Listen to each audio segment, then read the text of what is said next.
لیکن اس طرح کا آئین کے کھلواڑ تو میں نے مارشل لاء کے زمانے میں بھی نہیں دیکھا سر جس طرح اب ہوئی ہے. کیونکہ اب تو ٹوٹل فیصلہ کیونکہ دیکھیے پہلے ہمیشہ مارشل لاء آتا تھا, پولیٹیکل پارٹیز ایک ساتھ ہوتی تھی, وکلا اور پولیٹیکل پارٹیز جد و جہد کرتے تھے.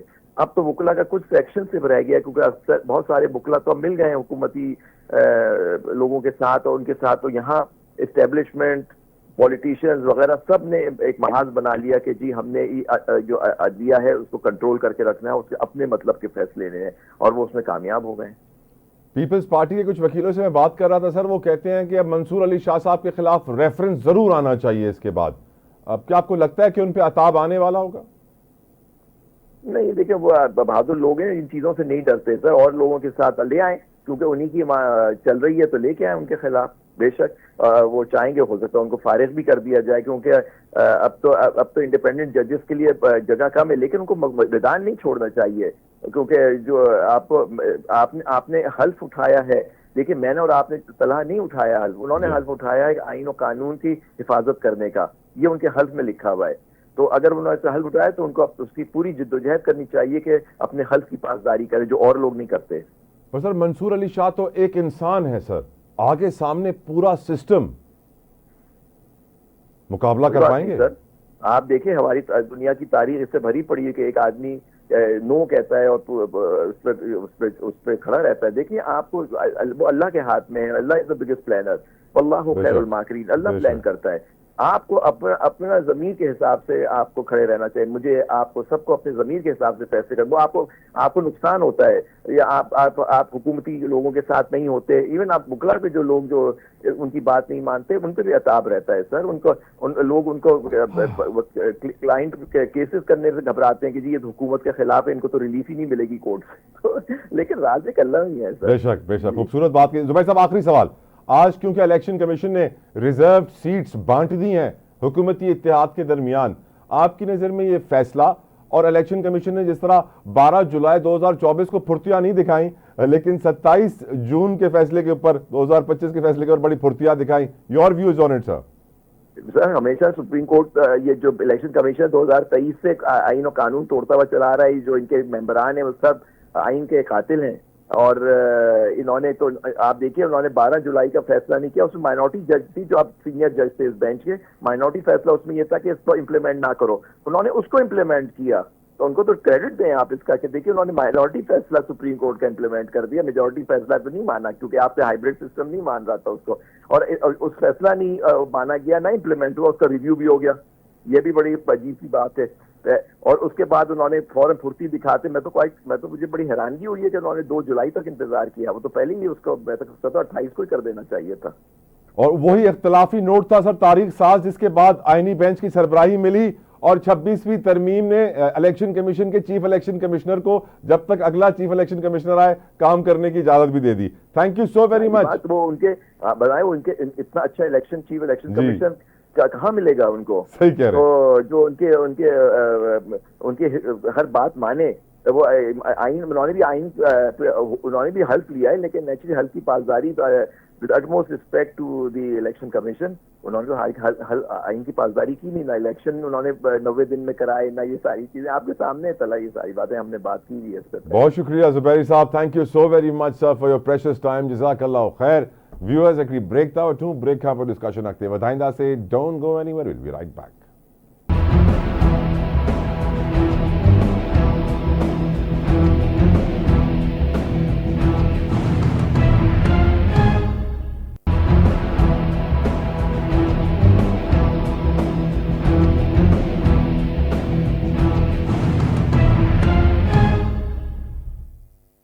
Viewers welcome back. آج بلال بھٹو زرداری صاحب نے اسلام آباد کی ایک پالیسی ریسرچ انسٹیٹیوٹ میں ایک تقریب کانفرنس سے خطاب کرتے ہوئے یقیناً بہت اہم باتیں کی ہیں دہشت گردی کا مقابلہ کرنے کے لیے, اس پر گفتگو کریں گے. میرے ساتھ موجود ہیں, کسی تعارف کے محتاج نہیں ہیں, عبدالحمید گل صاحب. السلام علیکم ورحمۃ اللہ, بہت شکریہ سر آپ کے وقت کے لیے, جزاک اللہ خیر. عبدالحمید گل صاحب, بلاول صاحب کہتے ہیں کہ پاکستان کو دہشت گردی کا مقابلہ اگر ہم انڈیا کے ساتھ مل کر کریں تو اس خطے سے جلدی خاتمہ ہو جائے گا دہشت گردی کا. بات تو بہت اچھی ہے عبداللہ صاحب, بٹ از اٹ پاسبل؟ بسم اللہ الرحمن الرحیم. دیکھیں اگر آپ نے حزب اللہ اور حزب شیطان کو مل کے کام کرنا ہے تو پھر تو ہر چیز پاسبل ہو سکتی ہے. یہ پہلی بات ہے کہ دہشت گردی اس علاقے میں، اس خطے میں، مملکت خدا داد میں پھیلا کون رہا ہے؟ کیا یہ دہشت گردی نیپال والے پھیلا رہے ہیں؟ کیا یہ دہشت گردی سری لنکا والے پاکستان میں کروا رہے ہیں؟ یہ دہشت گردی کوئی ہمارے پڑوس کے اندر چین والے کرا رہے ہیں؟ تو یہ دہشت گردی تو بھارت کروا رہا ہے. اور یہ دہشت گردی جو افغانستان سے بھی جو جنم لے رہی ہے، اس کے تمام شواہد جو ہیں وہ بھارت کی طرف ملتے ہیں. 4.2 بلین ڈالر کی انہوں نے باقاعدہ انویسٹمنٹ کی ہے وہاں. اور ظاہر ہے جو طالبان ہیں، جو وہاں جتنی بھی ٹی ٹی پی ہے یا جو دیگر ایسے گروپس ہیں دہشت گردوں کے، ان سب کے پیچھے بھارت اور اسرائیل کی پشت پناہی ہے. یہ ایسا ہی ہے کہ ہم کہیں کہ جناب یہ غزہ کے اندر کہ اسرائیل کے ساتھ فلسطینی مل کے جو ہے وہ دہشت گردی کا خاتمہ کریں گے. تو مجھے یہ بتائیں کہ دہشت گرد کون ہے وہاں؟ وہ تو اسرائیل دہشت گرد ہے. تو یہ بلال صاحب نے، مجھے نہیں سمجھ آتی کہ یہ بات ان کو یہ کیوں انہوں نے کی ہے، اس کے پیچھے کیا مقاصد ہیں. ان کو کیا سربجیت سنگھ بھول گیا، ان کو کشمیر سنگھ بھول گیا، یا وہ کلبھوشن یادو کو واپس کرنے کی تیاریوں میں ہیں؟ تو مطلب حیران کن بات یہ ہے کہ یہ وہی بلاول صاحب ہیں جو اس دہشت گردی کے حوالے سے باقاعدہ غیر ممالک میں جا کے بھارت کے حوالے سے اپنا بیان دیتے رہے. کیا وہ ان کی غلط سوچ تھی، یا آج انہوں نے جو انسٹیٹیوٹ آف پالیسی اسٹڈیز کے اندر جو اسٹریٹجک اسٹڈیز کے اندر جو بات کہی ہے کیا وہ غلط ہے، یا پھر وہ کنفیوژن کا شکار ہیں؟ اگر ایک لیڈر کنفیوژن کا شکار ہو جائے اور اس کے جو ہے وہ مختلف خیالات جنم لینے شروع ہو جائیں تو پھر میرے خیال میں اس کو لیڈر کہلانے کا حق نہیں ہونا چاہیے. Right sir. اور ایک آدمی جو ماضی کے اندر سابق وزیر خارجہ رہا ہو، جس کے نانا وزیر اعظم اور صدر پاکستان اور جو چیف مارشل لا ایڈمنسٹریٹر رہے ہوں پاکستان کے، باپ دوسری دفعہ صدر ہو، والدہ جو ہے وہ 2 دفعہ وزیر اعظم رہ چکی ہوں، ان کو بھارت کے متعلق کیا کسی کو بتانے کی ضرورت ہے؟ کیا بھارت کے عزائم، کیا 1971 کے اندر بھارت نے پاکستان کو نہیں توڑا تھا؟ تو پھر دہشت گردی مل کے ختم کرنا، میں تو حیران ہوں اس بات کے اوپر. عبداللہ صاحب، کل مستون آج باجوڑ لہر پھیلتی جا رہی ہے دہشت گردی کی. سر جی یہ تو پھیلے گی. اس کی وجہ یہ ہے کہ جب پہلی بات یہ ہے کہ جو بنیادی مقصد ہے جہاں سے یہ سارا جنم لے رہا ہے، افغانستان میں آپ ہر بار طالبان کو مورد الزام ٹھہرا رہے ہیں، جو کہ ٹھیک ہے، بالکل صحیح ہے. لیکن دوسری جانب جو ہے وہ امریکہ جو وہاں $10 ارب کا اسلحہ چھوڑ گیا ہے، جو وہاں خود وہ یہ ان کی کاؤنٹر انٹیلیجنس کی ہیڈ سارا ایڈم کہتی رہی ہے کہ جناب ہم تو باقاعدہ پشتونستان بنانے کے لیے ایک ہم نے سیل قائم کر دیا ہوا ہے، اور وہ یہ کہتی ہے کہ ہم نے $18.5 بلین جو ہے انخلا کے بعد جو ہے وہ افغانستان کے اندر دیا ہے. اب آپ مجھے یہ سمجھائیے، دوحہ مذاکرات کے اندر فریقین تو 2 تھے نا، ایک طالبان افغانستان جو موجودہ حکومت کر رہے ہیں، اور دوسرا فریق جو تھا جس نے اس خطے کی امن اور سلامتی کا ذمہ داری لی تھی وہ امریکہ تھا. تو امریکہ کدھر چلا گیا؟ اس لیے بھارت جو ہے وہ تو ایک کردار ادا کرتا ہے پیسے کے ذریعے، چاہے وہ ٹی ٹی پی کے ساتھ ہو، چاہے وہ BLA وغیرہ جیسے بلوچستان کے جو دہشت گرد ہیں ان کے حوالے سے ہو.